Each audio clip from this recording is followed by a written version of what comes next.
Hello students, I am Sudhanshu and welcome back to your own channel Ashish Tiwari. आज का video जनपद्य साहित्य लोक नाट्य विशेष सब्जेक्ट के स्टूडेंट के लिए मोस्ट इम्पोर्टेंट और एग्जाम फोकस वीडियो रहने वाला है। तो स्टूडेंट, अब एग्जाम दूर नहीं है और हम सब जानते हैं कि ड्यू सोल के एग्जाम में क्वेश्चन पेपर में वही चीजें आती है जो स्मार्ट स्टडी करने वाले पहले से ही कवर कर लेते हैं। तो इसीलिए आज के इस वीडियो में हम लेकर आए हैं top 10 most important question with answer, वो भी English and Hindi both medium में, जिनके डायरेक्टली एग्जाम में आने के बहुत बहुत ज्यादा चांसेस है। तो स्टूडेंट, ये क्वेश्चन हमने रैंडम नहीं उठाए, बल्कि previous year papers, important topics और टीचर सजेशन के बेस पर केयरफुली सिलेक्ट किए हुए हैं। तो अगर आप ये 10 क्वेश्चन अच्छे से समझ लेते हो तो मान लो एग्जाम में 80 से 90% पेपर आपका यहीं से कवर हो जाएगा। तो ये सिंगल वीडियो ही आपके एग्जाम पर्पज से बहुत होती है। ओनली इस वीडियो से ही आप अच्छे खासे स्कोर कर सकते हो अपने एग्जाम में। अदर किसी वीडियो की नीड आपको नहीं पड़ेगी।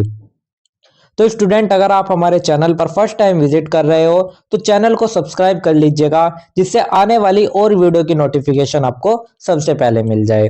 और हाँ, इस वीडियो में एक स्पेशल गिववे भी है आप सभी के लिए।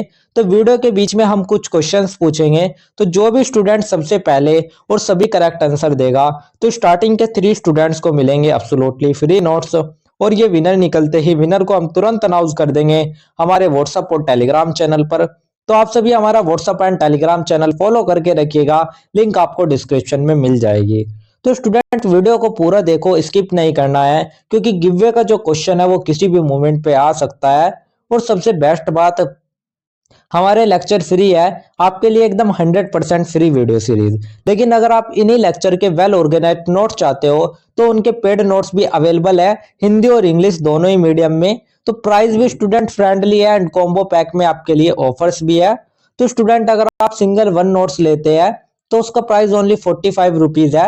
एंड अगर आप एक से ज्यादा सब्जेक्ट के नोट्स लेते हैं तो उसका प्राइस आपको 40 रुपये पर नोट्स के अकॉर्डिंग पड़ेगा।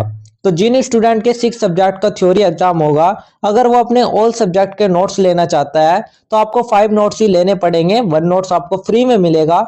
ऐसे ही जिन स्टूडेंट के 7 सब्जेक्ट का थ्योरी एग्जाम होता है और अगर वो अपने ऑल सब्जेक्ट्स का कॉम्बो लेना चाहते हैं तो उन स्टूडेंट्स को भी ओनली 6 सब्जेक्ट के नोट्स लेने होंगे, 1 नोट्स आपको भी फ्री मिलेगा। तो बस एक छोटा सा मैसेज करना है आपको गिवन नंबर पर, जो कि डिस्क्रिप्शन में दिया गया है। I need notes and notes आपको प्रोवाइड कर दिए जाएंगे। अदरवाइज अगर आपको नोट्स नहीं लेने हैं तो आप वीडियो लेक्चर भी देख सकते हो। तो स्टूडेंट, चलो हम शुरू करते हैं हमारे बीए प्रोग्राम के 3rd सेमेस्टर के जनपद्य साहित्य लोक नाट्य विशेष, जो कि हमारा डिसिप्लिन स्पेसिफिक कोर यानी कि डीएससी 6 मेजर पेपर का सब्जेक्ट है। तो स्टूडेंट, इस सब्जेक्ट के 10 most important question and answer, जो कि आपके ड्यू सोल के एग्जाम के लिए गेम चेंजर साबित हो गए। तो स्टूडेंट, अगर किसी स्टूडेंट को इन्हीं सब्जेक्ट्स को डीपली पढ़ना होगा तो हमने इनकी चैप्टर वाइज वीडियो लेक्चर की प्लेलिस्ट भी बनाई हुई है, आप उनको भी जाकर देख सकते हैं, लिंक आपको डिस्क्रिप्शन में मिल जाएगी। तो रेडी, लेट्स बिगिन। तो चलिए हम शुरू कर लेते हैं हमारे most important question with answer को लेकर। तो स्टूडेंट, ये क्वेश्चन आंसर स्टार्ट करने से पहले मैं आपको बता देता हूं, जो हमारा ये पीडीएफ है इसमें हमने आपका टोटल 10 क्वेश्चन सेलेक्ट किए हैं और जो एक क्वेश्चन है उसको ही हमने 2 टाइप से पूछा हुआ है, जैसे कि आप देख भी सकते हैं। तो आपको कंफ्यूज बिल्कुल भी नहीं होना है। अगर आपके एग्जाम में इस टाइप से या इस टाइप से कोई भी क्वेश्चन आता है तो आपको यही आंसर लिखना है, यही आंसर आपके दोनों क्वेश्चन के लिए इनफ होगा। तो चलिए अब हम शुरू कर लेते हैं हमारे क्वेश्चन नंबर फर्स्ट से। तो सबसे पहले हम हमारा क्वेश्चन नंबर फर्स्ट देख लेते हैं कि क्वेश्चन नंबर फर्स्ट में हमसे क्या पूछा गया है। तो क्वेश्चन नंबर फर्स्ट में हमसे पूछा गया है, लोक नाट्य के स्वरूप और विकास पर प्रकाश डालिए। यहीं पर हमसे अथवा करके पूछा गया है, लोक नाट्य की अवधारणा को बताते हुए उसके महत्व पर प्रकाश डालिए। तो स्टूडेंट, यहाँ पर हमसे क्या क्या पूछा गया है वो आप देख लीजिएगा। यहाँ पर हमसे लोक नाट्य का स्वरूप, विकास और उसका महत्व पूछा गया है। तो चलिए इस आंसर की जो शुरुआत है वो हम सबसे पहले एक छोटे से परिचय से कर लेते हैं। तो सबसे पहले हम एक छोटा सा परिचय देख लेते हैं। तो परिचय में हम देखेंगे, लोक नाट्य भारतीय लोक संस्कृति की एक सशक्त और जीवंत अभिव्यक्ति है। तो स्टूडेंट सोचिए, आप एक खुला मैदान है, चारों तरफ गांव के लोग बैठे हैं, ढोलक की छाप बजती है, कलाकार साधारण कपड़ों में मंच पर आते हैं और अचानक शुरू होती है कभी हंसी, कभी आंसू, कभी ताली, कभी सन्नाटा।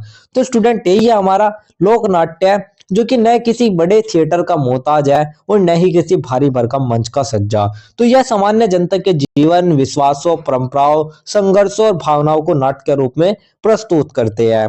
तो स्टूडेंट, इसका जो उद्भव है वो इसलिए हुआ क्योंकि ये जन सामान्य की भाषा, संस्कृत, नृत्य और परंपराओं की गहराई से जुड़ा हुआ था। तो ये केवल एक मनोरंजन का साधन ही नहीं है, बल्कि हमारे सामाजिक जागरूकता, नैतिक शिक्षा और संस्कृति संरक्षण का भी एक माध्यम रहा है। तो स्टूडेंट, इसीलिए जो इसका विकास और इसका जो महत्व है वो हमारा लिए समझना बहुत ही ज्यादा महत्वपूर्ण हो जाता है। तो ये तो हमारा एक छोटा सा परिचय हो गया। परिचय के बाद जो हमारा नेक्स्ट टॉपिक आता है वो हमारा मेन बॉडी यानी कि मुख्य भाग का आता है। तो मुख्य भाग में स्टूडेंट हम सबसे पहले जो बात करते हैं वो हम करते हैं लोक नाट्य की अवधारणा एवं स्वरूप के बारे में। तो सबसे पहले हम लोक नाट्य की अवधारणा को समझ लेते हैं। तो लोक नाट्य वह नाट्य रूप है जो लोक द्वारा लोक के लिए और लोक की भाषा में प्रस्तुत किया जाता है। तो स्टूडेंट, लोक नाट्य का सीधा सा अर्थ है लोक द्वारा लोक के लिए और लोक की भाषा में किया गया नाटक, उसको ही हम लोक नाट्य कहते हैं। तो स्टूडेंट, इसमें कोई शास्त्रीय रंगमंच नहीं होता है जहां पर नियमों की लंबी सूची हो, बल्कि जो लोक नाट्य होता है उसमें सहजता, सरलता और स्वाभाविकता ये सभी होती है। तो उदाहरण के लिए अगर आप देखें, जब गांव की कोई टोली रामायण की कथा को अपने ढंग से गीत, नृत्य और संवाद में प्रस्तुत करती है तो वही हमारा लोक नाट्य है। तो लोक नाट्य में जनता खुद को मंच पर देखती है, इसीलिए यह सीधा दिल से जुड़ जाता है। तो स्टूडेंट, यही था हमारा लोक नाट्य की अवधारणा। अब हम बात कर लेते हैं लोक नाट्य के प्रमुख स्वरूप को लेकर। तो अब बात करते हैं लोक नाट्य के स्वरूप की। तो स्टूडेंट, लोक नाट्य की जो सबसे बड़ी खूबी है वो है संवाद, गीत, नृत्य और अभिनय का सुंदर मेल। तो स्टूडेंट, इसकी जो भाषा होती है वो होती है स्थानीय बोली और साथ ही क्षेत्रीय बोलियों का प्रयोग इसमें किया जाता है। मंच जो होता है वो सज्जा और अत्यंत सरल और बहुत ही साधारण होता है। इसी के साथ साथ इसमें वेशभूषा और जो आभूषण होते हैं वे लोक परंपरा पर आधारित वेशभूषा होती है। कथानक की अगर इसमें हम बात करें तो कथानक लोक कथा, पौराणिक कथा, ऐतिहासिक घटना या सामाजिक विषयों इन सभी की समस्याओं पर आधारित होता है। तो उदाहरण के लिए अगर आप देखें, जैसे कि हमारे भारत में कुछ प्रसिद्ध लोक नाट्य है, जैसे कि उत्तर प्रदेश में नौटंकी हो गया, महाराष्ट्र में तमाशा हो गया, इसी तरीके से कर्नाटक में यक्षगान हो गया और गुजरात में भवाई हो गया, जात्रा में बंगाल हो गया। तो इन सब में एक ही बात समान है, जनता इनसे सीधी जुड़ी रहती है। तो स्टूडेंट, यही था हमारा लोक नाट्य की अवधारणा और उसके स्वरूप। इसके बाद जो हमारा नेक्स्ट टॉपिक आता है वो हमारा आता है लोक नाट्य का विकास। तो स्टूडेंट, जो लोक नाट्य का विकास है वो समाज के साथ साथ हुआ। तो लोक नाट्य का विकास क्रमिक रूप से समाज के साथ साथ हुआ है। तो प्राचीन काल में लोक अनुष्ठानों, धार्मिक पर्वों और मेलों से इसकी शुरुआत हुई। तो प्राचीन काल में अगर हम देखें तो ये हमारे धार्मिक अनुष्ठानों, मेलों और पर्वों से जुड़ा हुआ था।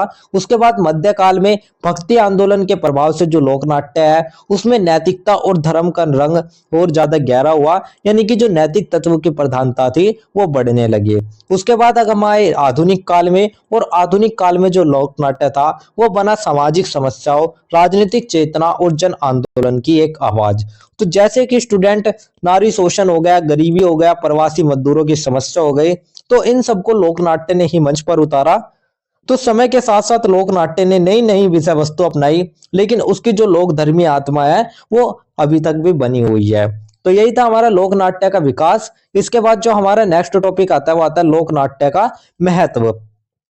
तो स्टूडेंट, अब सवाल आता है कि जो लोक नाट्य है वो इतना महत्वपूर्ण क्यों है। तो इसका जो महत्व है वो हम अनेक स्तरों पर देख सकते हैं। तो सबसे पहला जो आता है वो आता है लोक संस्कृति और परंपराओं का संरक्षण। तो स्टूडेंट, जो लोक नाट्य होता है वो लोक संस्कृति को बचाता है। सेकंड आता है जन सामान्य में सामाजिक जागरूकता, यानी कि ये समाज में जागरूकता को फैलाता है। थर्ड आता है नैतिक मूल्य और जीवन दर्शन का प्रचार, यानी कि नैतिक शिक्षा भी ये हमें देता है। फोर्थ आता है शिक्षा और मनोरंजन का सशक्त माध्यम। तो स्टूडेंट, जो लोक नाट्य होता है वो मनोरंजन के साथ साथ सीख भी देता है। फिफ्थ हमारा आता है क्षेत्रीय भाषाओं और बोलियों का संवर्धन। तो क्षेत्रीय भाषाओं को भी ये जीवित रखता है, जैसे कि खड़ी बोली हो गई हमारी, या हमारी अवधि हो गई। तो स्टूडेंट, इसने समाज को सोचने, समझने और परिवर्तन की दिशा में प्रेरित किया है। तो लोक नाट्य सिर्फ एक नाटक ही नहीं है, ये हमारे एक समाज का एक दर्पण भी है। तो स्टूडेंट, यही थे हमारे लोक नाट्य का महत्व। इसके बाद जो हमारा नेक्स्ट टॉपिक आता है वो हमारा ओवरऑल पूरे आंसर का एक छोटा सा निष्कर्ष आता है। तो अब हम बात कर लेते हैं ओवरऑल पूरे आंसर के एक छोटे से निष्कर्ष में। तो निष्कर्ष हम कह सकते हैं कि लोक नाट्य भारतीय सांस्कृतिक विरासत का अनमोल अंग है। तो स्टूडेंट जो लोक नाट्य है वो भारतीय संस्कृति की एक आत्मा है। ये सरल होती है, प्रभावशाली होती है और सबसे बड़ी बात ये आदमी की आवाज यानी कि लोकजन की आवाज होती है। तो आज भी स्टूडेंट जो लोक नाट्य है वो होता है तो लोग सिर्फ देखने नहीं जाते बल्कि खुद को देखने जाते हैं। तो ये केवल एक मनोरंजन ही नहीं बल्कि समाज का दर्पण है जो कि हमारी भावनाओं, जो कि हमारी समस्या, इन सभी को अभिव्यक्त करता है। तो आज भी लोक नाट्य अपनी प्रासंगिकता बनाए हुए है और भारतीय समाज को सांस्कृतिक रूप से समृद्ध कर रहा है। तो अगर हमें भारतीय लोक संस्कृति को समझना है तो सबसे पहले लोक नाट्य को ही समझना होगा। तो स्टूडेंट यही था हमारा एक छोटा सा निष्कर्ष, जिसके साथ ही हमारा आंसर नंबर फर्स्ट भी कंप्लीट होता है। तो यही था हमारा आंसर नंबर फर्स्ट। इसके बाद जो हमारा नेक्स्ट क्वेश्चन आता है वो हमारा क्वेश्चन नंबर 2 आता है। तो अब हम बात कर लेते हैं हमारे क्वेश्चन नंबर 2 के बारे में। क्वेश्चन नंबर 2 में हमसे क्या पूछा गया है उसको देख लेते हैं। क्वेश्चन नंबर 2 में हमसे पूछा गया है लोक नाट्य रूप रामलीला का स्वरूप स्पष्ट कीजिए अथवा रामलीला की विशेषताओं पर प्रकाश डालिए। तो यहाँ पर हमें रामलीला का स्वरूप और रामलीला की विशेषताओं पर प्रकाश डालना है। तो चलिए इस आंसर की शुरुआत भी हम सबसे पहले एक छोटे से परिचय से कर लेते हैं। तो परिचय में स्टूडेंट हम देखेंगे रामलीला भारतीय लोकनाट्य परंपरा का एक अत्यंत लोकप्रिय और प्रभावशाली रूप है। तो आप सोचिए, शाम का समय है, गांव या शहर का खुला मैदान, चारों तरफ रोशनी, बच्चे, बूढ़े, महिलाएं सब एक साथ बैठे हैं। तो अचानक एक आवाज आती है, जय श्री राम। ढोल नगाड़े बजते हैं और मंच पर राम, लक्ष्मण और सीता प्रकट होते हैं। तो स्टूडेंट ये भगवान श्री राम के जीवन से संबंधित घटनाओं पर आधारित एक लोक नाट्य है जिसका जो मुख्य आधार है वो है रामायण। तो रामलीला जो है वो केवल एक धार्मिक अनुष्ठान ही नहीं है बल्कि सामाजिक, सांस्कृतिक और नैतिक मूल्यों को भी दिखाती है। तो ये कोई साधारण नाटक नहीं है, ये है रामलीला, भारत का सबसे लोकप्रिय और भावनात्मक लोक नाट्य रूप। तो स्टूडेंट भारत के जो विभिन्न क्षेत्र होते हैं वहां पे रामलीला का आयोजन स्थानीय परंपराओं के अनुसार किया जाता है जिससे कि जो लोक नाट्य स्वरूप है वो और भी ज्यादा समृद्ध हो जाता है। तो यही था हमारा एक छोटा सा परिचय। परिचय के बाद जो हमारा नेक्स्ट टॉपिक आता है वो हमारा मेन बॉडी यानी कि हमारे मुख्य भाग का आता है। तो मुख्य भाग में स्टूडेंट जब हम सबसे पहले बात करते हैं तो हम बात करेंगे रामलीला का स्वरूप यानी कि रामलीला का क्या स्वरूप है उसको जान लेते हैं। तो रामलीला का स्वरूप लोक नाट्य की विशेषताओं से पूर्णतः जुड़ा हुआ है। तो स्टूडेंट राम, सीता, लक्ष्मण, हनुमान, रावण आदि पात्रों का नाट्य मंचन। तो जो रामलीला है वो भगवान श्री राम के जीवन पर आधारित लोक नाट्य है जिसका जो मूल आधार है वो है रामायण। तो रामलीला का स्वरूप पूरी तरीके से लोक नाट्य से जुड़ा हुआ है। तो राम, सीता, लक्ष्मण, हनुमान, रावण जैसे पात्र इसमें दिखाए गए हैं। इसी के साथ साथ ही संवाद, गीत, वचन और अभिनय का एक सुंदर मेल हमें इसमें देखने को मिलता है। साथ ही इसका जो एक तरीके से कह सकते हैं इसकी जो प्रस्तुति है, इसका जो प्रदर्शन किया जाता है वो खुला मंच, मंदिर परिसर या मैदान में इसका प्रस्तुति की जाती है। अगर इसकी भाषा की बात करें तो स्टूडेंट अवधी, ब्रज आदि बोलियों का प्रयोग इसमें होता है। तो लोक भाषाओं का प्रयोग इसमें ज्यादा देखने को हमें मिलता है। तो स्टूडेंट ये धार्मिक वातावरण एवं सामूहिक सहभागिता को भी दर्शाता है। तो स्टूडेंट उदाहरण के लिए आप समझिएगा, जब हनुमान जी मंच पर आते हैं और पूरा मैदान जय बजरंगबली से गूंज उठता है तो दर्शक खुद को कहानी का हिस्सा मानने लगते हैं। तो यही रामलीला की सबसे बड़ी ताकत है। तो रामलीला का जो स्वरूप है वो सरल है लेकिन बहुत ही ज्यादा भावनात्मक और प्रभावशाली है जिससे कि जो दर्शक है वो सीधे कथानक से जुड़ जाते हैं। तो यही था हमारा रामलीला का स्वरूप। इसके बाद जो हमारा नेक्स्ट टॉपिक आता है वो हमारा आता है रामलीला की प्रमुख विशेषताएं। तो अब हम बात करते हैं रामलीला की विशेषताओं के बारे में। तो जो रामलीला की विशेषता है उन्हीं के कारण जो ये लोकनाट्य है ये बहुत ही ज्यादा लोकप्रिय माना जाता है। तो उन विशेषताओं को हम देख लेते हैं। तो सबसे पहली जो विशेषता आती है वो आती है धार्मिक और नैतिक मूल्यों का प्रसार। तो जो रामलीला है वो हमें सत्य, मर्यादा और धर्म का संदेश देती है। सेकंड आता है लोक संस्कृति और परंपराओं का संरक्षण।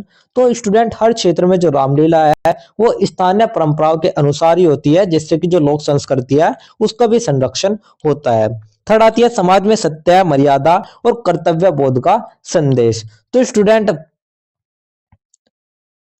पूरे समाज की इसमें भागीदारी होती है, कलाकार भी स्थानीय होते हैं और दर्शक भी स्थानीय होते हैं, यानी कि एक तरीके से आप इसे कह सकते हैं कि ये हमारा सामूहिक सहभागिता को भी दिखाता है और समाज में सत्य, मर्यादा, इन सभी को प्रदर्शित करता है। इसके बाद फोर्थ आता है संगीत, नृत्य और अभिनय का संतुलित प्रयोग। तो गीत, भजन और संवाद कहानी को और ज्यादा प्रभावशाली बनाते हैं, जिनका उपयोग इसमें बहुत ही ज्यादा किया गया है। इसी के साथ ही जन सामान्य की सक्रिय भागीदारी। तो स्टूडेंट, जो कि मैंने अभी आपको बताया, इसमें जो कलाकार होते हैं वे भी स्थानीय होते हैं और दर्शक भी स्थानीय होते हैं। अब तो पूरे समाज की इसमें भागीदारी हमें देखने को मिलती है। तो रामलीला के माध्यम से राम को आदर्श पुरुष और मर्यादा पुरुषोत्तम के रूप में प्रस्तुत किया जाता है। तो राम को मर्यादा पुरुषोत्तम के रूप में प्रस्तुत किया जाता है। तो उदाहरण के लिए अगर आप समझे, रावण वध का जो दृश्य है वो केवल मनोरंजन ही नहीं बल्कि अधर्म पर धर्म की विजय का प्रतीक भी माना जाता है। तो स्टूडेंट, यही था हमारा रामलीला की प्रमुख विशेषताएं। इसके बाद जो हमारा नेक्स्ट टॉपिक आता है वो हमारा आता है लोकनाट्य के रूप में रामलीला का महत्व। तो अब हम जान लेते हैं कि लोकनाट्य के रूप में रामलीला का जो महत्व है वो इतना व्यापक क्यों है। तो रामलीला का जो विशेष महत्व है लोकनाट्य के रूप में, उसको देख लेते हैं। तो सबसे पहला आता है सामाजिक एकता और सांस्कृतिक चेतना का विकास। तो स्टूडेंट, जो लोक नाट्य के रूप में रामलीला का महत्व है, वो सबसे पहला महत्व यही आता है कि समाज में नैतिक शिक्षा का ये माध्यम एक माना जाता है। सेकंड आता है नैतिक शिक्षा का प्रभावी माध्यम। जैसे कि मैंने अभी आपको बताया, पीढ़ी दर पीढ़ी लोक परंपराओं का हस्तांतरण, यानी कि पीढ़ी दर पीढ़ी जो परंपरा चलती आ रही है, यानी कि हमारे जो पूर्वज थे उन्होंने ये सभी परंपरा की है और आज तक भी ये चलती आ रही है। इसी के साथ साथ ही जो धार्मिक आस्था के साथ है, उसमें लोक जीवन का भी जुड़ा हुआ है। तो धर्म और लोक जीवन का सुंदर संगम हमें देखने को मिलता है। सामाजिक एकता और सांस्कृतिक चेतना हमें इसमें देखने को मिलती है। तो इसीलिए जो रामलीला है वो लोक नाट्य और लोक संस्कृति का एक जीवंत उदाहरण माना जाता है। तो रामलीला सिर्फ कथा नहीं सुनाती बल्कि जीने की राह भी दिखाती है। तो यही था हमारा लोक नाट्य के रूप में रामलीला का महत्व। इसके बाद जो हमारा नेक्स्ट टॉपिक आता है वो हमारा ओवरऑल पूरे आंसर का एक छोटा सा निष्कर्ष आता है। तो अब हम ओवरऑल पूरे आंसर का एक छोटा सा निष्कर्ष देख लेते हैं। तो निष्कर्ष में हम कह सकते हैं कि जो रामलीला है वो भारतीय लोकनाट्य परंपरा का एक महत्वपूर्ण और सशक्त स्वरूप है। तो स्टूडेंट, रामलीला भारतीय लोकनाट्य परंपरा का जीवंत स्वरूप है और ये जो हमारा केवल भगवान राम की कथा नहीं है बल्कि जो हमारे जीवन के आदर्श हो गए और या फिर हमारे जो सामाजिक मूल्य हो गए, जो सामाजिक संस्कार हो गए, इन सभी को जन जन तक पहुंचाने तक एक प्रभावी या प्रभाव सशक्त माध्यम भी इसको माना जाता है। तो आज भी जब रामलीला होती है तो लोग सिर्फ देखने नहीं आते, श्रद्धा, विश्वास और संस्कृति को महसूस करने आते हैं। तो यही था स्टूडेंट हमारा एक छोटा सा निष्कर्ष, जिसके साथ ही हमारा आंसर नंबर 2 भी कंप्लीट होता है। तो यही था आंसर नंबर 2। इसके बाद जो नेक्स्ट क्वेश्चन आता है वो हमारा क्वेश्चन नंबर 3 आता है। तो अब हम बात कर लेते हैं हमारे क्वेश्चन नंबर 3 के बारे में। तो क्वेश्चन नंबर 3 में हमसे क्या पूछा गया है, सबसे पहले उसको देख लेते हैं। तो क्वेश्चन नंबर 3 में हमसे पूछा गया है लोकनाट्य नौटंकी का परिचय दीजिए अथवा लोकनाट्य नौटंकी का महत्व बताइए। तो यहाँ पर हमें नौटंकी का परिचय और उसके महत्व के बारे में बताना है। तो चलिए इस आंसर की शुरुआत हम सबसे पहले एक छोटे से परिचय से कर लेते हैं। तो परिचय में हम देखेंगे नौटंकी उत्तर भारत की एक अत्यंत लोकप्रिय और जीवंत लोकनाट्य विधा है। तो स्टूडेंट सोचिए, खुला मैदान, रात का समय, तेज ढोलक की ताप, नगाड़े की गूंज और रंगीन कपड़ों में कलाकार मंच पर आते हैं। तो अचानक जोरदार आवाज आती है, अरे सुनियो भैया, कहानी शुरू हो रही है। तो यही है हमारी नौटंकी। तो स्टूडेंट, जो नौटंकी है वो हमारे उत्तर भारत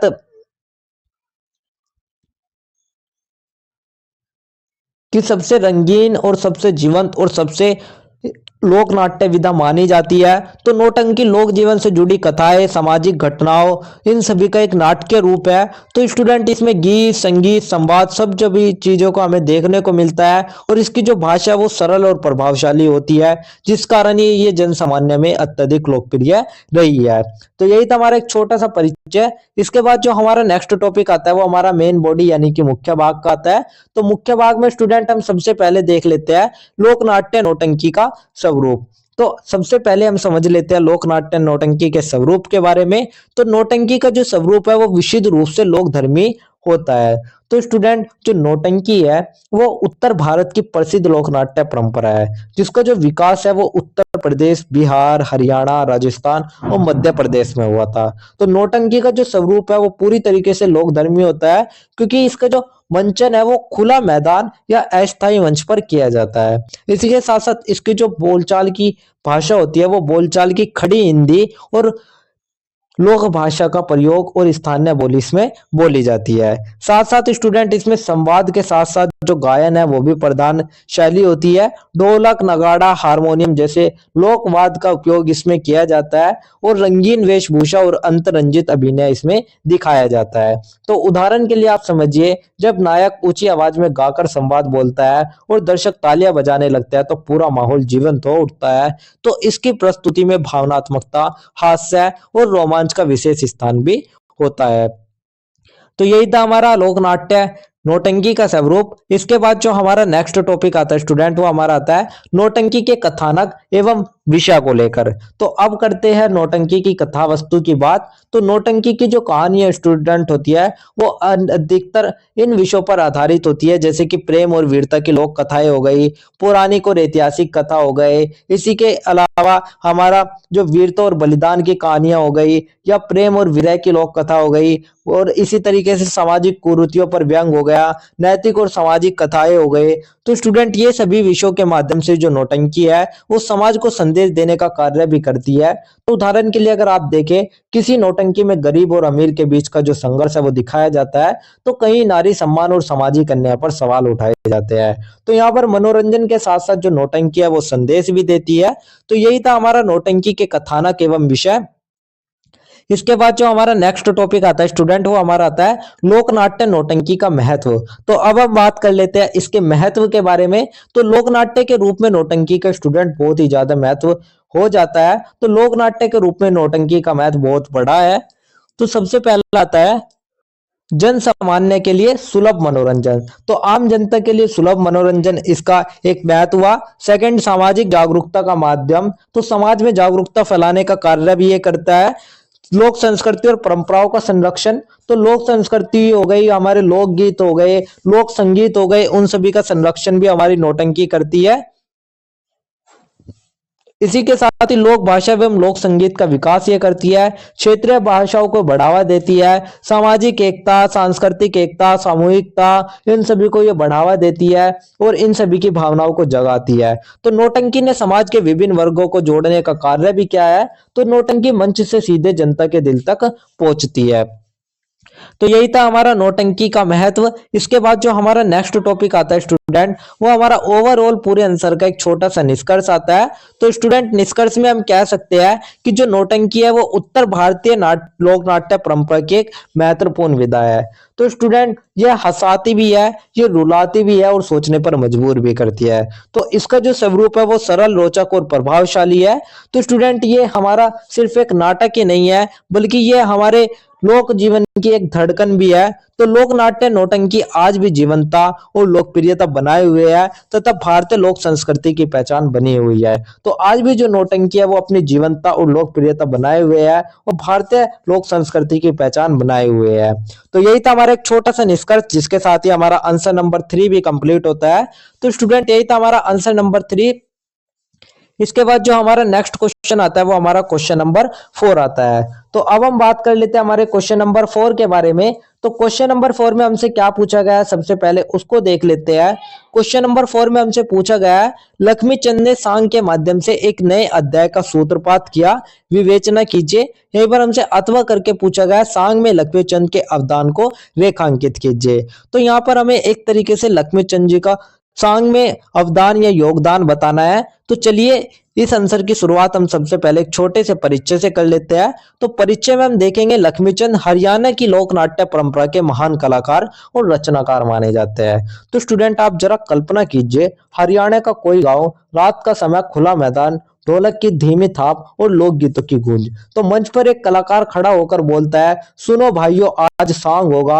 और यही सांग है हरियाणा की लोक नाट्य परंपरा और इसके दो बड़े स्तंभ है लक्ष्मीचंद, जिसे कि हम सांग सम्राट के नाम से भी जानते हैं। तो स्टूडेंट जो सांग है ये हरियाणा का प्रसिद्ध लोक नाट्य है, जिसको सबसे ज्यादा जो विकसित किया वो किया लक्ष्मीचंद जी ने। तो उन्होंने केवल सांग को एक मनोरंजन ही नहीं बल्कि उसे सामाजिक चेतना, नैतिक शिक्षा, इन सभी का माध्यम भी बनाया। तो इसी में उनका जो योगदान है वो बहुत ही ज्यादा अधिक होता है। तो इसीलिए ये तो हमारा जो एक छोटा सा परिचय है वो तो कंप्लीट होता है। इसके बाद जो हमारा नेक्स्ट टॉपिक आता है वो हमारा मेन बॉडी यानी कि मुख्य भाग का आता है। तो मुख्य भाग में स्टूडेंट हम सबसे पहले जो बात करते हैं वो हम करते हैं सांग लोक नाट्य के स्वरूप को लेकर। तो जो सांग है वो हरियाणा का पारंपरिक लोक नाट्य है। इसके प्रमुख स्टूडेंट जो स्वरूप है उनको हम देख लेते हैं। तो सबसे पहला जो प्रमुख स्वरूप है वो गीत और संवाद प्रधान नाट्य शैली, यानी कि इसमें गीत और संवाद प्रधान शैली का उपयोग किया जाता है। साथ ही हरियाणवी लोक भाषा का इसमें प्रयोग अधिक होता है। बहुत ही सरल और सज्जा मंच इसका होता है। इसी के साथ अगर इसके विषय की बात करें तो इसमें सामाजिक, पौराणिक और ऐतिहासिक कथानक को दिखाया जाता है। लोक संगीत और लोक लय की इसमें प्रधानता होती है। तो स्टूडेंट जो पहले सॉन्ग था वो केवल मनोरंजन तक सीमित था, लेकिन यही वह जगह है जहां पर जो लक्ष्मीचंद जी है उन्होंने बदलाव किया और इन्हें इसे पारंपरिक सॉन्ग को एक नवीन दृष्टि प्रदान करी। तो यही था हमारा सॉन्ग लोक नाट्य का स्वरूप। अब हम बात कर लेते हैं सॉन्ग में लक्ष्मीचंद्र जी के अवदान का, यानी कि उनके जो योगदान है उसके बारे में हम बात कर लेते हैं। तो लक्ष्मीचंद जी ने ही सॉन्ग को एक नई ऊंचाई पर पहुंचाया। उनके जो योगदान है उनको हम देख लेते हैं। तो सॉन्ग को कलात्मक और साहित्यिक स्तर प्रदान करना। तो स्टूडेंट जो हमारे लक्ष्मीचंद जी है उन्होंने सॉन्ग को मनोरंजन से हटाकर साहित्यिक और कलात्मक स्तर दिया। इसी के साथ साथ उन्होंने सामाजिक रीतियों पर जो आधारित सॉन्ग है उनको लिखे, जिससे कि जो सामाजिक प्रभाव है वो भी बहुत ज्यादा पड़े। इसके अलावा स्त्री सम्मान, नैतिकता और मानवीय मूल्यों का प्रचार भी उन्होंने सॉन्ग के माध्यम से किया। साथ ही उनके जो संवाद होते स्टूडेंट उनमें गंभीरता और भावनात्मकता गहराई से देखी गई है। तो इससे जो लोक भाषा यानी कि जो हरियाणवी भाषा थी उसको सशक्त अभिव्यक्ति का माध्यम भी बनाया गया। तो उदाहरण के लिए अगर आप स्टूडेंट देखें जैसे कि नल दमयंती हो गया, पूरन भगत हो गया, राजा हरिश्चंद्र हो गए, तो ये जैसे जो सॉन्ग है ये आज भी लोगों को सोचने पर मजबूर कर देते हैं। तो यही था हमारा सॉन्ग में लक्ष्मीचंद जी का अवदान यानी कि उनका योगदान। इसके बाद जो हमारा नेक्स्ट टॉपिक आता है वो हमारा आता है नए अध्याय का सूत्रपात्र। तो अब हम बात कर लेते हैं नए अध्याय के सूत्रपात्र जी के माध्यम से। तो जो लक्ष्मीचंद जी थे उन्होंने सॉन्ग के माध्यम से जो लोक नाट्य था उसको सिर्फ हास्य नहीं रहने दिया बल्कि उसे एक तरीके से समाज सुधार का माध्यम भी बना दिया था। साथ ही उन्होंने लोक कला और प्रतिष्ठा को पहचान दिलाई और जो आने वाली पीढ़ी थी उनके लिए एक मजबूत यानी कि सशक्त आधार भी तैयार किया। तो इसी प्रकार से सॉन्ग में उनका जो योगदान है वो एक नए युग की शुरुआत के रूप में देखा जाता है। तो उन्होंने सिद्ध कर दिया कि लोक नाट्य भी गंभीर विचारों का माध्यम हो सकता है और यही कारण है कि उनका जो योगदान है वो एक नए युग की शुरुआत भी माना जाता है। तो स्टूडेंट यही था हमारा नए अध्याय का सूत्रपात्र। इसके बाद जो हमारा नेक्स्ट टॉपिक आता है वो हमारा ओवरऑल पूरे आंसर का एक छोटा सा निष्कर्ष आता है। तो निष्कर्ष में हम कह सकते हैं कि जो लक्ष्मीचंद जी थे उन्होंने सांग लोक नाट्य को नई दिशा और नया स्वरूप प्रदान किया। तो उनके कारण ही जो सांग है वो एक साधारण लोक नाट्य न रहकर बल्कि सामाजिक, सांस्कृतिक और नैतिक चेतना का माध्यम बना। तो इसीलिए ये कहना बिल्कुल सही है कि जो लक्ष्मीचंद जी थे उन्होंने सांग के माध्यम से लोक नाट्य में एक नए अध्याय का सूत्रपात किया।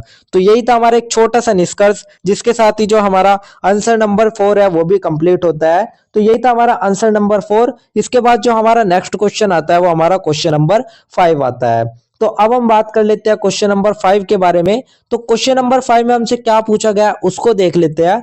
तो क्वेश्चन नंबर 5 में हमसे पूछा गया है सत्यवान सावित्री सांग में एक पतिव्रता स्त्री की निष्ठा उजागर होती है, स्पष्ट कीजिए, अथवा सत्यवान सावित्री सांग की मूल संवेदना पर प्रकाश डालिए। तो यहाँ पर हमसे दो चीजें पूछी गई है। फर्स्ट हमारा पतिव्रता स्त्री की निष्ठा और सेकंड उसकी मूल संवेदना।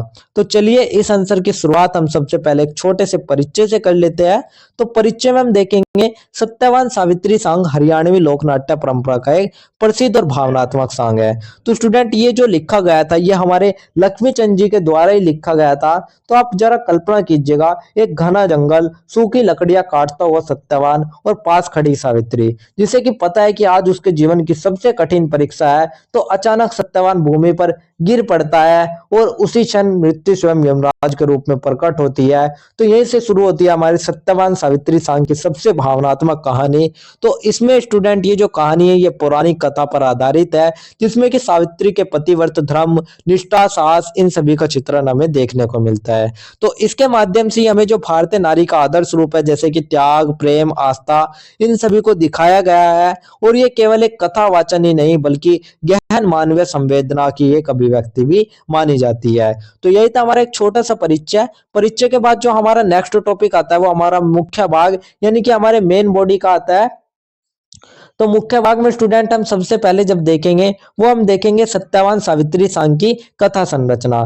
तो सबसे पहले हम बात कर लेते हैं इसकी कथा संरचना के बारे में। तो ये जो सांग है ये एक पौराणिक कथा पर आधारित संरचना है। तो स्टूडेंट चलिए ये एक पौराणिक कथा पर है, इसका कथा का सार देख लेते हैं। तो स्टूडेंट सबसे पहला क्या होता है, सबसे पहले जो सावित्री का विवाह है वो सत्यवान से होता है। उसके बाद जो सत्यवान होता है उसके अल्पायु होने का जो ज्ञान है वो सावित्री को एक तरीके से पता होता है, लेकिन इसके बावजूद भी जो सावित्री का अडिग निर्णय है वो करती है, वो उससे विवाह करती है। तो स्टूडेंट सावित्री का यमराज से संवाद और यमराज उसको तर्क देना, और जिसके कारण ये जो यमराज है वो सत्यवान को पुनः जीवन दान प्रदान कर देता है। तो एक तरीके से यही हमारा कथा संरचना थी। तो इस कथा के माध्यम से जो सावित्री की निष्ठा और आत्मबल है उसका प्रभावशाली चित्रण देखने को मिलता है। तो यहाँ पर कहानी है वो केवल चमत्कार ही नहीं बल्कि नारी साहस और आत्मबल की मिसाल भी मानी जाती है। तो यही एक तरीके से कथा संरचना थी जिसमें जो सत्यवान है वो अल्पायु का होता है, उस चीज का पता सावित्री को होता है, उसके बावजूद भी वो उससे विवाह करती है। और जब उसकी मृत्यु होती है और यमराज आता है तो सावित्री यमराज से संवाद करती है, तर्क देती है, और जो सत्यवान है उसको पुनः जीवन दान प्रदान करवा लेती है। तो स्टूडेंट यही था हमारा इस तरीके से कथा संरचना। इसके बाद जो हमारा नेक्स्ट टॉपिक आता है वो आता है पतिव्रता स्त्री की निष्ठा का चित्रण। तो स्टूडेंट ये जो सॉन्ग है इसमें जो सावित्री है उसको एक आदर्श पतिव्रता के रूप में दिखाया गया है। तो स्टूडेंट पति के प्रति अटूट प्रेम और समर्पण इसमें दिखाया गया है। तो उसकी निष्ठा नहीं इन रूपों में दिखाई देती है। पहला पति के प्रति अटूट प्रेम, सेकंड कठिन परिस्थितियों में भी धैर्य और साहस, थर्ड हमारा धर्म, सत्य और कर्तव्य के प्रति निष्ठा दिखाना, और यमराज जैसे देवता से भी निर्भीक संवाद करना। तो स्टूडेंट बुद्धि और विवेक के माध्यम से उसने लक्ष्य की प्राप्ति भी करी। तो सावित्री की जो निष्ठा है वो केवल भावनात्मक यानी कि भावुकता ही नहीं है बल्कि एक बौद्धिक, आत्मिक और नैतिक शक्ति भी मानी जाती है। तो यही था हमारा पतिव्रता स्त्री की निष्ठा का चित्रण। इसके बाद जो हमारा नेक्स्ट टॉपिक आता है वो हमारा आता है सत्यवान सावित्री सांग की मूल संवेदना को लेकर। तो स्टूडेंट इस सांग की जो आत्मा है वो इसकी मूल संवेदना में ही बसती है। तो इसकी मूल संवेदना को हम निम्नलिखित बिंदुओं के माध्यम से देख लेते हैं। सबसे पहला जो आता है वो आता है नारी शक्ति और आत्मबल का गौरववान।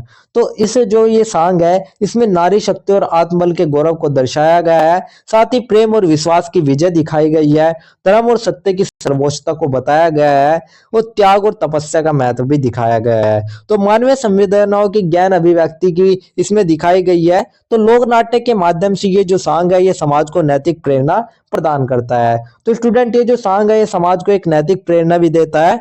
तो यही था स्टूडेंट हमारा सत्यवान सावित्री सांग की मूल संवेदना। इसके बाद जो हमारा नेक्स्ट टॉपिक आता है वो हमारा ओवरऑल पूरे आंसर का एक छोटा सा निष्कर्ष आता है।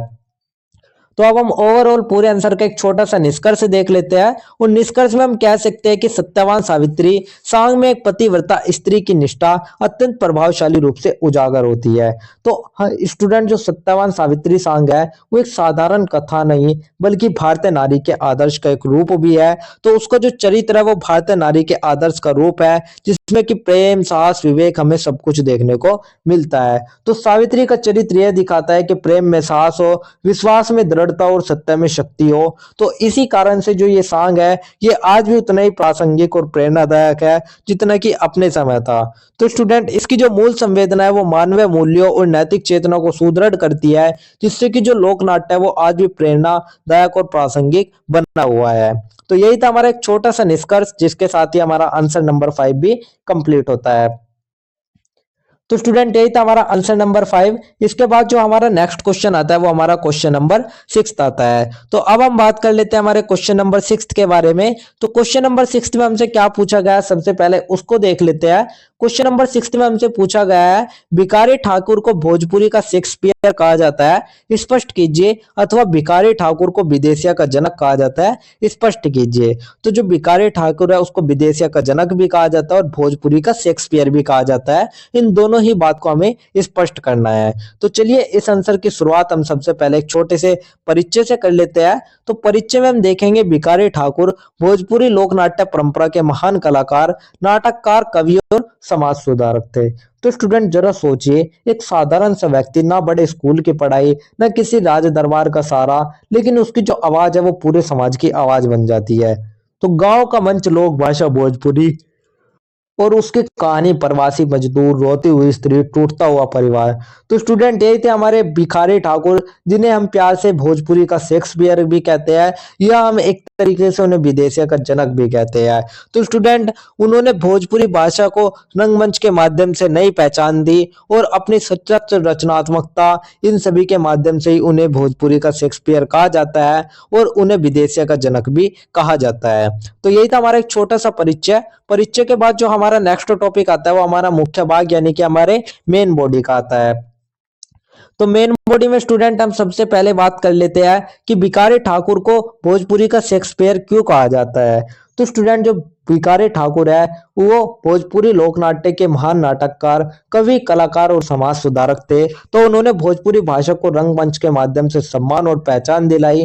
तो उनको जो लोकनाट्य है वो केवल मनोरंजन ही नहीं था, बल्कि समाज की सच्चाई, जनता का दर्द और बदलाव की मांग भी था। तो सबसे अहम सवाल स्टूडेंट यही था कि उन्हें भोजपुरी का शेक्सपियर क्यों कहा जाता है। तो इसके पीछे कई प्रमुख कारण है, उन प्रमुख कारणों को देख लेते हैं। तो भोजपुरी लोक भाषा में उच्च कोटि के नाटकों की रचना, तो भोजपुरी भाषा में उच्च कोटि के नाटक की रचना उन्होंने करी। साथ ही उन्होंने मानव जीवन की गहरी संवेदनाओं का प्रभावशाली चित्रण दिखाया और सामाजिक, पारिवारिक, नैतिक संघर्षों की प्रस्तुति को स्तर किया। तो स्टूडेंट संवादों में जो करुणा, सहजता, व्यंग है, उन सभी का एक सुंदर मेल भी हमें देखने को मिलता है। साथ ही जन सामान्य से सीधा संवाद स्थापित करने की क्षमता भी उनकी बातों में थी। तो जिस प्रकार से शेक्सपियर ने अंग्रेजी नाटक को समृद्ध किया, उसी प्रकार जो भिखारी ठाकुर थे उन्होंने भोजपुरी लोकनाट्य को साहित्यिक ऊंचाई प्रदान करी। तो इसीलिए उन्हें जो भोजपुरी का शेक्सपियर है वो कहा जाता है। तो यही था हमारा भिखारी ठाकुर को भोजपुरी शेक्सपियर कहने के कारण। उसके बाद जो हमारा नेक्स्ट टॉपिक आता है वो हमारा आता है विदेशिया का जनक के रूप में भिखारी ठाकुर। तो स्टूडेंट विदेशी जो है वो भिखारी ठाकुर की एक प्रसिद्ध रचना है, तो इसीलिए उसे विदेशिया का जनक भी कहा जाता है। तो इसके जो प्रमुख रूप है उसमें विशिष्ट भोजपुरी लोकनाट्य रूप है, जैसे कि प्रवासी जीवन की पीड़ा का मार्मिक चित्रण उन्होंने दिखाया है, स्त्री विरह, पारिवारिक टूटन, सामाजिक असमानता पर आधारित ये एक कहानी है विदेशिया। और इसमें गीत, नृत्य और संवाद का संतुलित प्रयोग भी हुआ है। तो स्टूडेंट जो हमारे विदेशिया नाटक है इसमें लोक भाषा में ज्ञान, भावनात्मक अभिव्यक्ति के बारे में बात की गई है। साथ ही सामाजिक चेतना और सुधार का संदेश भी इसमें दिया गया है। तो विदेशिया के माध्यम से जो भिखारी ठाकुर थे उन्होंने भोजपुरी समाज की वास्तविक समस्याओं को मंच पर उतारा। तो इसीलिए उन्हें कहा जाता है इसका जनक। तो उदाहरण के लिए जब आप देखें, जब विदेशिया में स्त्री कहती है परदेश जाके हमें मत भूल जाना, तो पूरा मंच और दर्शक भावुक हो जाते हैं। तो इसी कारण जो भिखारी ठाकुर है उनको विदेशिया का जनक भी कहा जाता है। तो स्टूडेंट यही था हमारा विदेशिया का जनक के रूप में भिखारी ठाकुर। इसके बाद जो हमारा नेक्स्ट टॉपिक आता है वो हमारा आता है सामाजिक चेतना और लोक नाट्य में योगदान। तो भिखारी ठाकुर का लोकनाट्य केवल एक मनोरंजन ही नहीं था, तो उनके लोकनाट्य में नारी सम्मान की बात वे करते हैं, प्रवासी मजदूरों की पीड़ा को दिखाते हैं, साथ ही जातिगत और सामाजिक भेदभाव का विरोध करते हैं और लोक संस्कृति और लोक भाषा का संरक्षण भी वे करते हैं। तो स्टूडेंट उनकी जो रचनाएं हैं वे केवल रुलाती ही नहीं है, बल्कि वे समाज को सोचने और उसको बदलने की प्रेरणा भी हमें देती है।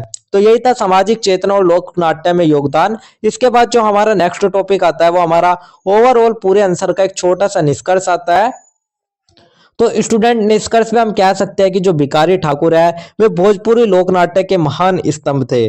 तो स्टूडेंट उनकी जो रचनात्मकता है वो सामाजिक दृष्टि है और जो लोक भाषा में सशक्त अभिव्यक्ति है, इन सभी के कारण ही उन्हें भोजपुरी का शेक्सपियर कहा जाता है और विदेशिया का जनक कहा जाता है। तो स्टूडेंट जो भिखारी ठाकुर जी का जो योगदान है वो भोजपुरी लोक संस्कृति के लिए पहचान और प्रेरणा बना हुआ है, यानी कि वो अमूल्य और स्थायी योगदान उन्होंने दिया हुआ है।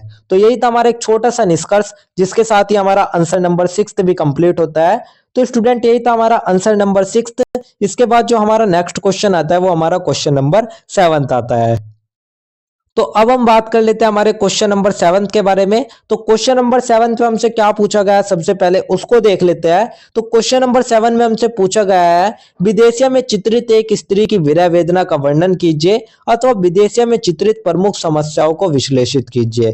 तो स्टूडेंट यहाँ पर हमें विदेशिया में चित्रित स्त्री का विरह वेदना के बारे में बताना है और उसकी चित्रित प्रमुख समस्याओं के बारे में बताना है। तो चलिए इस आंसर की शुरुआत हम सबसे पहले एक छोटे से परिचय से कर लेते हैं। तो परिचय में हम देखेंगे विदेशिया भिखारी ठाकुर द्वारा रचित एक प्रसिद्ध भोजपुरी लोक नाट्य है। तो स्टूडेंट जरा सोचिए, सुबह का समय है, घर के आंगन में एक स्त्री खड़ी है, आंखों में आंसू और उसके सामने उसका पति परदेश जाने को तैयार।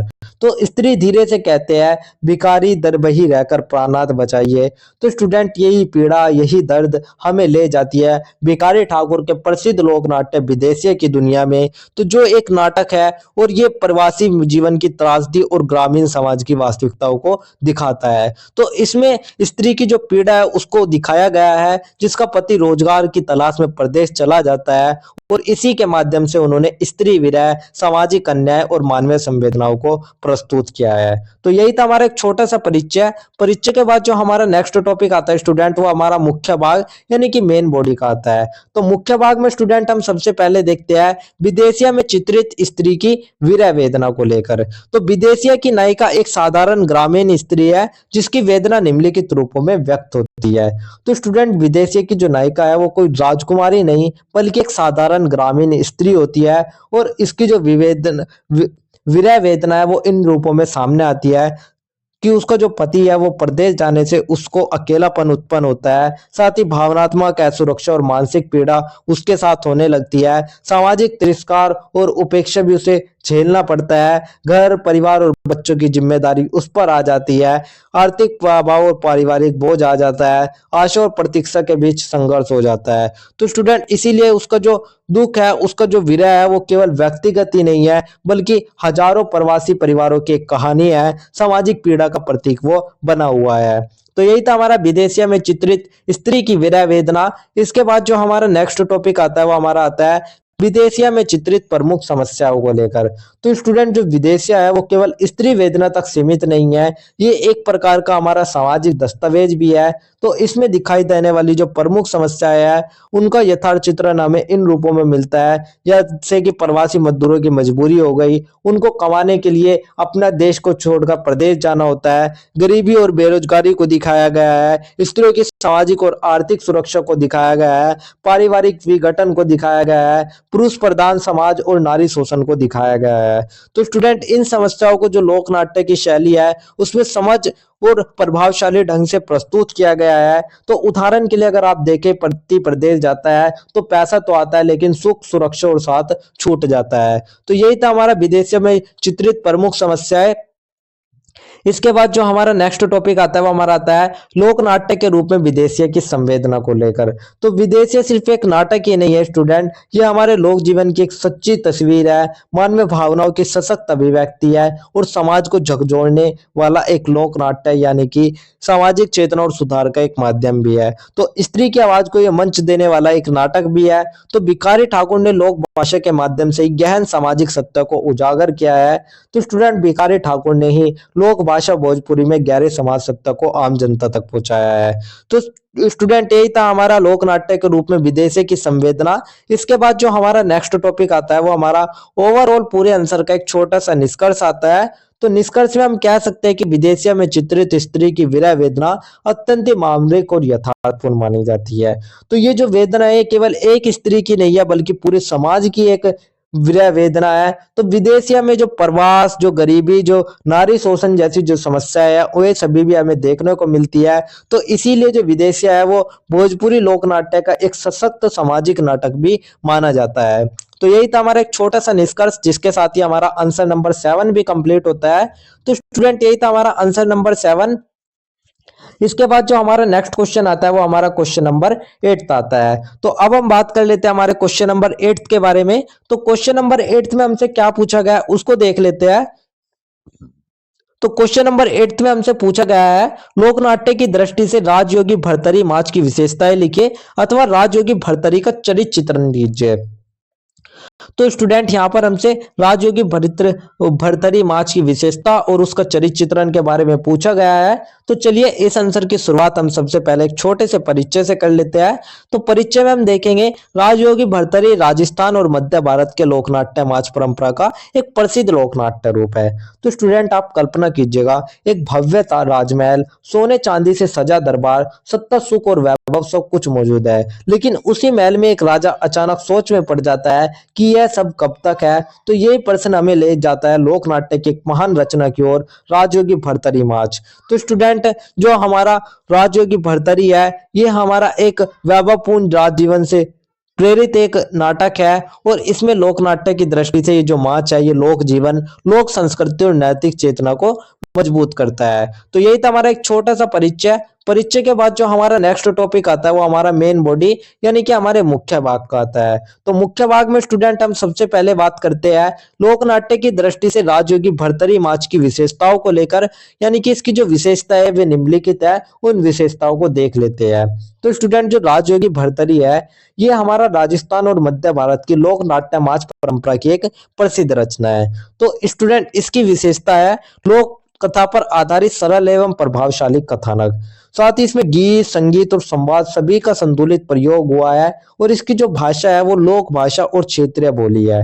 इसमें खुला मंच और न्यूनतम रंग सज्जा दिखाया गया है, साथ ही जो धार्मिक, नैतिक और दार्शनिक भाव की अभिव्यक्ति है उन सभी को भी इसमें दिखाया गया है। तो इस समाज में जो लोक संस्कृति और लोक धार्मिकता है ये हमें स्पष्ट रूप से देखने को मिलती है। तो उदाहरण के लिए अगर आप देखें, जब भर्तरी राजपाट छोड़कर योगी का वेश धारण करता है तो दर्शक भी जीवन की नश्वरता पर सोचने लगते हैं। तो स्टूडेंट यही था हमारा लोक नाट्य की दृष्टि से राजयोगी भर्तरी माच की विशेषताएं। इसके बाद जो हमारा नेक्स्ट टॉपिक आता है वो हमारा आता है राजयोगी भर्तरी का चरित्र चित्रण। तो अब हम बात करते हैं राजयोगी भर्तरी के चरित्र की। तो उसका जो चरित्र है वो हमारे कई स्तरों पर सामने आता है जो कि प्रेरणादायक और बहुआयामी है। तो स्टूडेंट आरंभ में भोग विलास में रत एक शक्तिशाली वो राजा होता है, लेकिन सत्ता और वैभव से संतुष्ट व्यक्ति भी था, लेकिन जीवन की नश्वरता से साक्षात्कार यानी कि जीवन की नश्वरता का पता लगने के बाद उसे वैराग्य और सांसारिक मोह से वो विरुक्त हो जाता है और सांसारिक मोह का त्याग भी कर देता है। तो स्टूडेंट योग और साधना के माध्यम से वो आत्म उन्नति की ओर चला जाता है और आत्मचिंतन की ओर अग्रसर हो जाता है। तो भर्तरी का जो चरित्र है वो मानव जीवन के आध्यात्मिक उत्थान का प्रतीक भी बन जाता है। तो ये सिखाता है कि राजा भी हो तो सत्य और शांति की खोज जरूरी होती है। तो यही था हमारा राजयोगी भर्तरी का चरित्र चित्रण। इसके बाद जो हमारा नेक्स्ट टॉपिक आता है वो हमारा आता है माच में निहित सामाजिक एवं नैतिक संदेश को लेकर।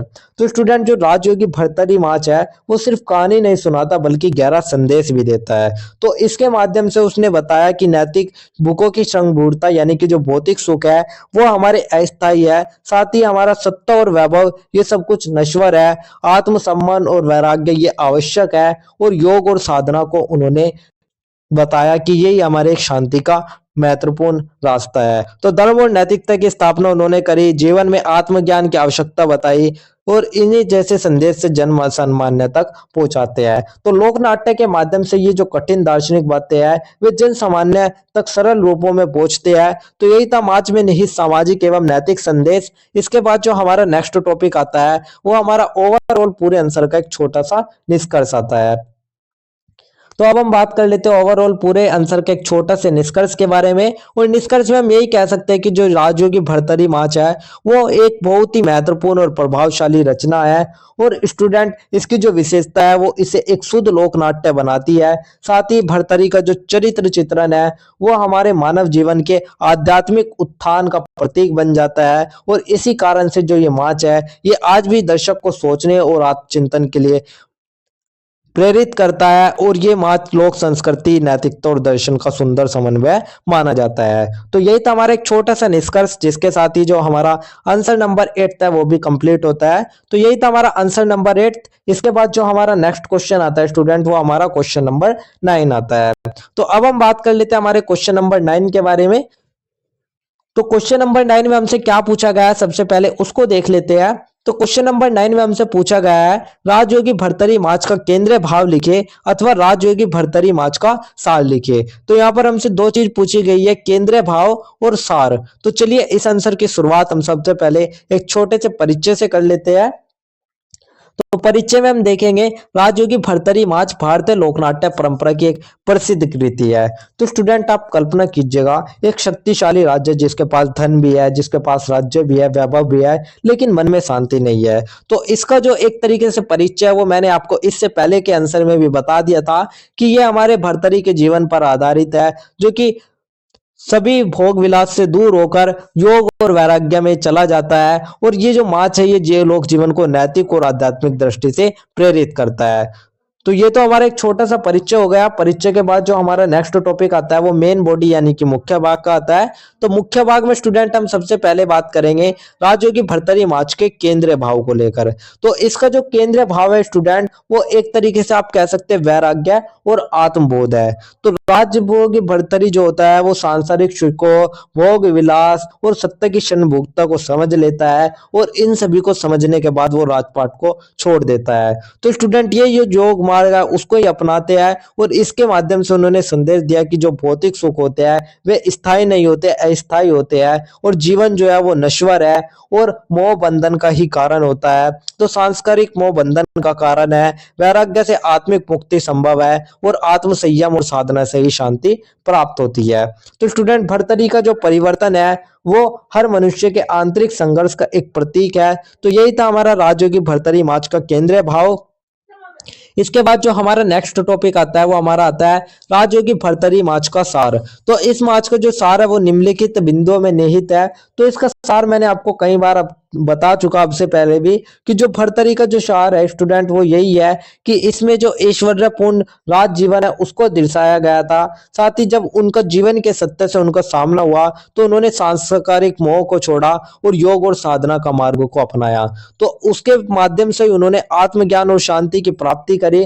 तो स्टूडेंट ये जो माच है ये दर्शकों को जीवन के वास्तविक उद्देश्य पर चिंतन करने के लिए प्रेरित करता है। तो यही था हमारा राजयोगी भर्तरी माच का सार। इसके बाद जो हमारा नेक्स्ट टॉपिक आता है वो हमारा आता है लोक नाट्य के रूप में भावनात्मक प्रभाव को लेकर।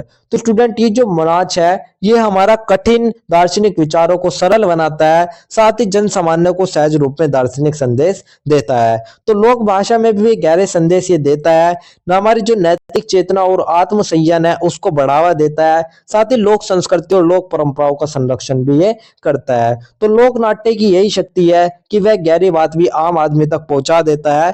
तो यही था हमारे लोक नाट्य के रूप में भावात्मक प्रभाव। इसके बाद जो हमारा नेक्स्ट टॉपिक आता है वो हमारा ओवरऑल पूरे आंसर का एक छोटा सा निष्कर्ष आता है।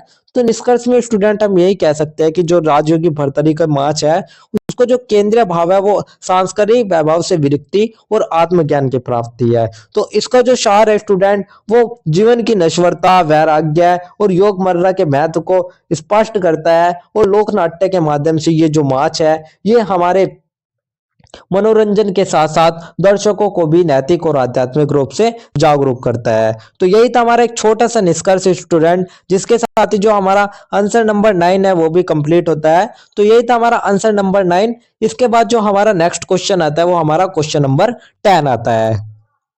तो अब हम बात कर लेते हैं हमारे क्वेश्चन नंबर 10 के बारे में। तो क्वेश्चन नंबर 10 में हमसे क्या पूछा गया है सबसे पहले उसको देख लेते हैं। तो क्वेश्चन नंबर 10 में हमसे पूछा गया है सह प्रसंग व्याख्या कीजिए। तो स्टूडेंट जब भी आप अपना क्वेश्चन पेपर लेंगे तो क्वेश्चन पेपर हाथ में लेते ही आपके सामने जो सबसे पहले क्वेश्चन नंबर फर्स्ट आएगा वो आपका सप्रसंग व्याख्या का ही आएगा। ऐसा नहीं है ये क्वेश्चन आपका इस ईयर आया दूसरे ईयर नहीं आएगा, ये आपका डेफिनेटली आता ही आता है सप्रसंग व्याख्या वाला। तो आपके सामने जो सबसे पहला क्वेश्चन होगा वो सप्रसंग व्याख्या वाला ही होगा। तो आपसे इस टाइप से कोई भी दो पैराग्राफ पूछ लिए जाएंगे बीच में अथवा करके, तो आपको उनकी सप्रसंग व्याख्या करनी होगी। तो मैं आपको एक फॉर्मेट बता देता हूं, क्योंकि जो ये पैराग्राफ है ये तो हमारे चेंज होते ही रहते हैं हर साल, लेकिन अगर आप फॉर्मेट समझ गए तो आप इसका आंसर इजिली लिख लोगे। तो मैं आपको बता देता हूं एक फॉर्मेट, आपसे इसी तरीके से पूरे बुक में से कोई भी दो पैराग्राफ उठाकर आपसे पूछ लिए जाएंगे, सप्रसंग व्याख्या कीजिए और दोनों में आपकी चॉइस होगी, आपको कोई दोनों में से कोई एक करना होगा। तो इसी का फॉर्मेट आप इसका आंसर किस तरीके से लिखेंगे वो मैं आपको बता देता हूं। तो चलिए अब हम शुरू कर लेते हैं हमारे आंसर नंबर 10 को, जिसमें हमें सप्रसंग व्याख्या करनी है। तो स्टूडेंट जैसे कि आपने देखा होगा, जब आप 9 12th या 11 12th में, या आपने 9 10th 11 12th में जब भी आपने हिंदी पढ़ी होगी, तो आपसे ये वाला व्याख्या वाला क्वेश्चन आता जरूर था। तो जो आपके जो बोर्ड एग्जाम होते थे उसमें 10 मार्क्स का ये क्वेश्चन आता था, और जो ये 10 मार्क्स का क्वेश्चन आता था आप इसको अपने स्कूल बेस में किस तरीके से लिखते थे। तो जिस तरीके से स्कूल बेस में लिखते थे, आपका कॉलेज में भी सेम वही मेथड है, आपको कुछ भी चेंजेस नहीं करना है। आपको सबसे पहले क्या करना है, आपको सबसे पहले एक लिखना होता है प्रसंग। तो प्रसंग में आप क्या लिखते थे याद कीजिएगा। प्रसंग में आप लिखते थे कि जो भी आपका ये पैराग्राफ है, जो ये पंक्तियां है, जो ये एक तरीके से पैराग्राफ है, ये आपका किस चैप्टर से लिया गया है और इसके लेखक कौन है। तो इसी तरीके से आपको कॉलेज एग्जाम में भी लिखना है, कि जैसे कि हमने अभी ये आप एक को कोई एक एग्जांपल के माध्यम से समझाता हूं। जैसे कि ये हमारा ऊपर वाला पंक्ति थी, ये पंक्ति हमारी सत्यवान सावित्री सांग से ली गई थी, और जिसके जो हमारे जो लेखक थे वे थे हमारे लक्ष्मीचंद जी। तो इसी तरीके से आप जो आपकी पंक्ति होगी उसको लिख देंगे, उसके बाद आप उसके लेखक के बारे में लिख देंगे, और लेखक के लिखने के बाद आपको प्रसंग में और क्या लिखना होता है।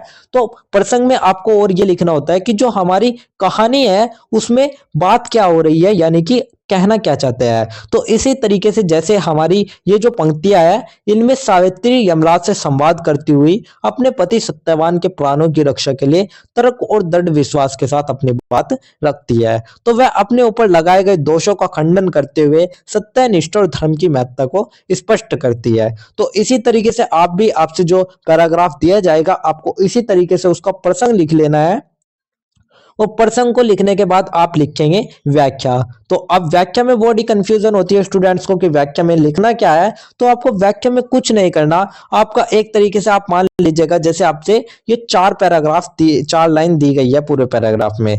तो आप पहले एक बार पैराग्राफ को समझिएगा कि मेरे सिर पे झोटा मंदा दोष क्यों धरो। यानी कि स्टूडेंट यहाँ पर जो लेखिका है वो, यानी कि जो एक तरीके से आप लेखक है वो कहना क्या चाह रहा है, आपको वो लिख देना है। तो सबसे पहले आपको एक लाइन लेके चलनी है कि इस लाइन में लेखक कहना क्या चाहता है। तो इस लाइन में जो लेखक है वो कह रहा है कि मेरे ऊपर झोटा दोष क्यों धरा जा रहा है। तो आप एक तरीके से आप देख रहे होगे ये आपके खड़ी बोली या अवधि बोली में लिखा होगा, लेकिन आपको इसे अपनी भाषा में, जो आपकी सामान्य बोलचाल की भाषा है उसमें इसे आपको प्रस्तुत कर देना है। यानी कि अगर आप एक लाइन यहाँ पर लिखी है तो आपको इस एक लाइन को 2 लाइन के रूप में लिख देना है अपनी सामान्य भाषा में। तो 2 लाइन में अगर आप लिखोगे तो इसी तरीके से देखो जो 4 लाइन हो गई वे हमारी 8 लाइन के बराबर हो गई, 1 2 3 4 5 6 7 और 8।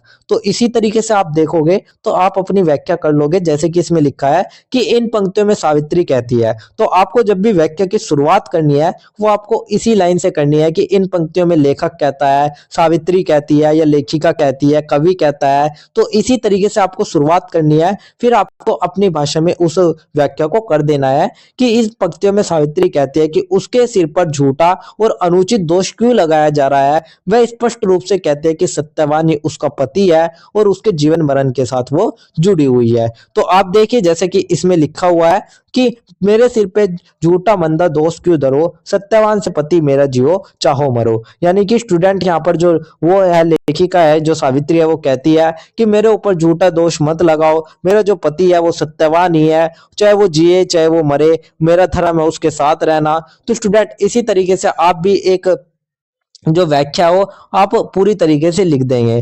तो स्टूडेंट व्याख्या लिखने के बाद आपको जो थर्ड लिखना है, आपको लिखना है भावार्थ। तो भावार्थ में आपको लिखना है कि जो ये पंक्ति है ये आखिर इसमें लेखक क्या संदेश देना चाहता है। तो जैसे कि हमारा सामाजिक प्रभाव हो गया, कोई भी नैतिक मूल्य हो गए, उन सभी को जो दर्शाना चाहता है भावक, वो आपको भावार्थ में लिख देना है। तो जैसे कि हमने इसमें लिखा है कि इन पंक्तियों के माध्यम से जो पतिव्रता स्त्री की निष्ठा है, सत्य के प्रति आस्था है और धर्म की विजय है, वो सभी व्यक्त होता है। तो सावित्री का चरित्र यह सिद्ध करता है कि सत्य, साहस और विश्वास के सामने मृत्यु जैसी जो शक्ति है वे भी पराजित हो सकती है। तो इसी तरीके से आप भी जो आपसे दिया जाएगा पैराग्राफ, उसका भावार्थ आप लिख देंगे और भावार्थ लिखने के साथ ही जो आपका आंसर है वो कंप्लीट हो जाएगा। तो अब आपके समझ में आ गया, फॉर्मेट आप समझ चुके होंगे कि आपको ये सप्रसंग व्याख्या वाला आंसर किस तरीके से करना है। तो आपके हर सेमेस्टर में कोई ना कोई हिंदी का सब्जेक्ट अगर रहता है तो उसमें जो सप्रसंग व्याख्या वाला जो ये क्वेश्चन है स्टूडेंट, ये जरूर आता ही आता है। तो मैंने आपको फॉर्मेट समझा दिया, तो ये आपके फ्यूचर के लिए भी बहुत ही ज्यादा हेल्पफुल होगा, क्योंकि आपको जब भी सप्रसंग व्याख्या वाला क्वेश्चन करना होगा तो आपको इसी फॉर्मेट में करना है और अपने एग्जाम में अच्छे खासे मार्क्स स्कोर कर लेने हैं। तो इसी तरीके से देखो हमने सेकंड वाला लिया है। तो सेकंड वाले में भी हमने सबसे पहले प्रसंग लिखा कि जो ये पंक्तियां ये भिखारी ठाकुर द्वारा रचित विदेशिया से ली गई है। इसमें बताया गया है कि पीड़ा क्या है, उसका जो पति है वो रोजगार के लिए प्रदेश जाने की तैयारी करता है। उसके बाद हमने इसकी व्याख्या कर दी। व्याख्या में भी हमने बताया कि इन पंक्ति में स्त्री विनती करती है, कहती है। उसके बाद हमने इसका भावार्थ लिख दिया, जिसके साथ जो हमारा आंसर है वो कंप्लीट हो गया। तो स्टूडेंट इसी तरीके से आपको आंसर नंबर 10 लिखना है। तो इसी के साथ ही जो हमारा क्वेश्चन नंबर 10 है वो भी कंप्लीट होता है। तो स्टूडेंट ये थे हमारे जनपद्य साहित्य लोकनाट्य विशेष सब्जेक्ट के top 10 most important question with answer, जो कि डायरेक्टली एग्जाम में आने वाले हैं। तो मुझे उम्मीद है कि आपने इन्हें ध्यान से समझा होगा और अपनी एग्जाम प्रिपरेशन स्ट्रॉन्ग कर ली होगी। तो स्टूडेंट हाँ याद रखो, हमारे लेक्चर फ्री है, लेकिन अगर आप चाहते हो वेल ऑर्गेनाइज्ड नोट्स जो कि एग्जाम के लिए एकदम परफेक्ट है, तो बस गिवन नंबर पर मैसेज करो और अपने नोट्स सिक्योर करो। और हाँ, हर वीडियो में होता है एक स्पेशल गिव वे। तो वीडियो के बीच में पूछे गए क्वेश्चंस के लिए रेडी रहो और 3 लकी स्टूडेंट बन सकते हो आप फ्री नोट्स के।